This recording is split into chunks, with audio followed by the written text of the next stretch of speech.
Ելենա Արշակյանի «Մարիա» սերիալի նկարահանումները շարունակվում են, հեռուստադիտողները դիտում են ու քննարկում հեռուստասերիալի հերթական սերիան։ Չեմ կարող հավատալ, որ Մարիան ընտրեց Ռաֆին, սա պարզապես վրեժ էր, ոչ թե սեր, գրել է հեռուստադիտողներից մեկը։ Դավիթն ուշ է արթնանում, բայց գոնե ուշ չէ, թող ապացուցի, որ արժանի է Մարիային։ Ոչ ոք չի նկատում, թե Ռաֆն ինչքան կայուն ու նվիրված է Մարիային, ինձ համար սա իրական սեր է։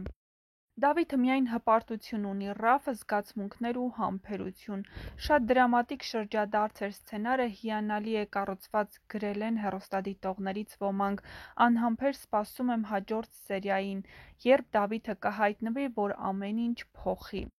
Արդյոք Մարիան իսկապես կհրաժարվի Դավիթից։ Կարծում եմ նա դեռ սիրում է նրան։ Ինչ կլինի, եթե Ռաֆը վերջում խաբի բոլորին, չեք կարծում նա ինչ-որ բան է թաքցնում, գրել են հեռուստադիտողները։ Ահա այսպիսին էին այսօրվա սերիայի մեկնաբանությունները։ Եթե համակարծիք չեք, ապա գրեք ձեր կարծիքները։ Յուրաքանչյուր կարծիք կարևոր է մեզ համար։ Կիսվեք ու թողեք ձեր կարծիքներն ու չմոռանաք բաժանորդագրվեք։